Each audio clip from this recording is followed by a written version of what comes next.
Conditions remaining mildly bearish in this overall bull market.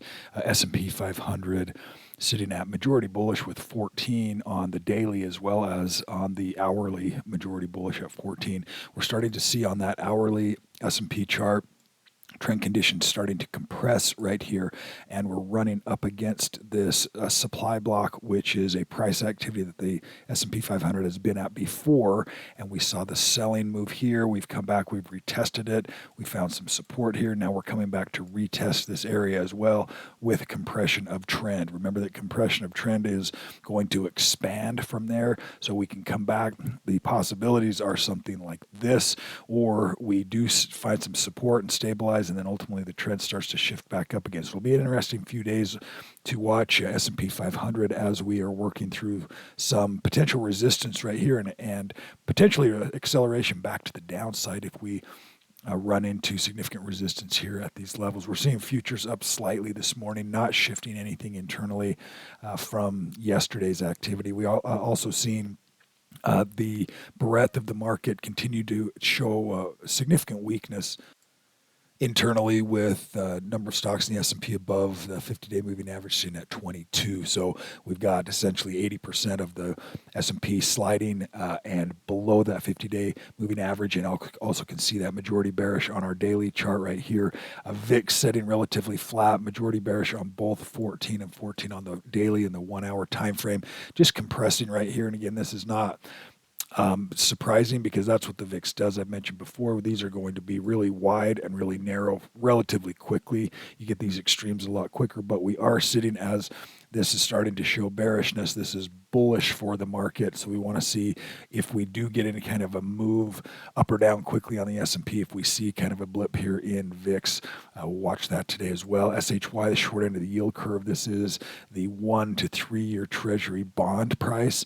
We're seeing that continue to have this bearish tone. A little bit of support right here in the shorter term. We've got majority bullish now on SHY internally. I should say the 1 hour time frame, a smaller time frame, and trying to get a little bit of support here. TLT, the longer end of that yield curve, not quite as much. So that's a good thing. We want to see SHY, that's the short end of the yield curve, reacting faster, reacting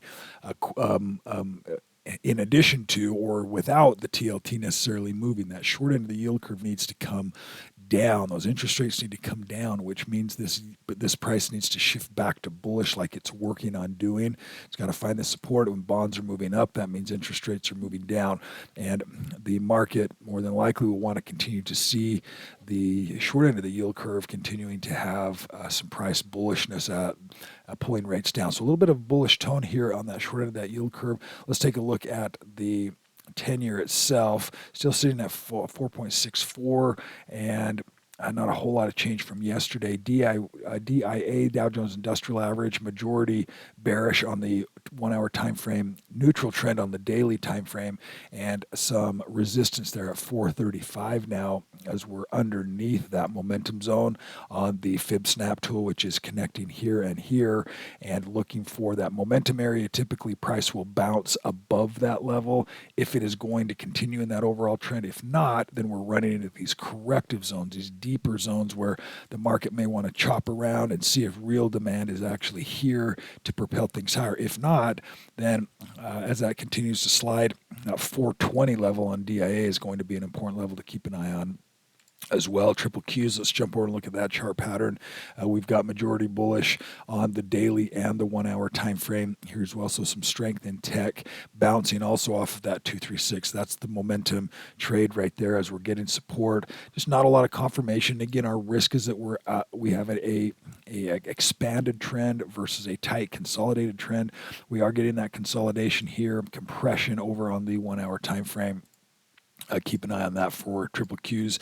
The Russell 2000, which are the small cap names, we've got neutral trend 7 and 7, majority bearish on the 1 hour time frame there as well. Let's look at USO, the oil ETF, having some nice strength here over the last few days. This 60-minute time frame now, this trend. We go from compression to expansion, and now we're getting a little bit wide right here. These are unsustainable without some kind of consolidation.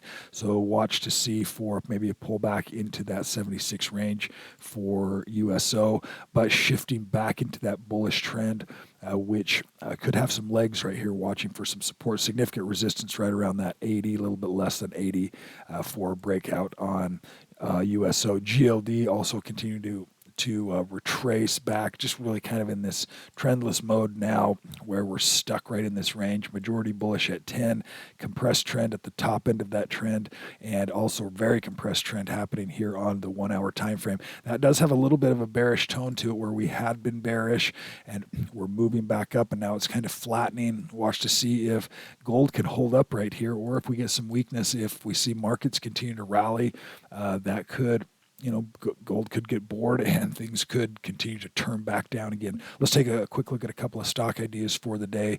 Two to consider. One is NVTS.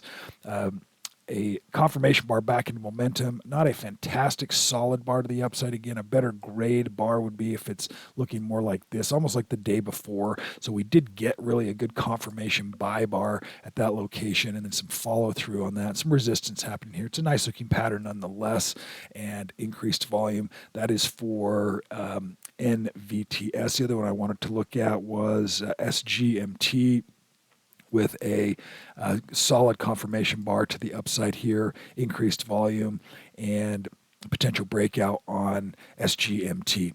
That'll do it for today's update. Everyone have a fantastic day today.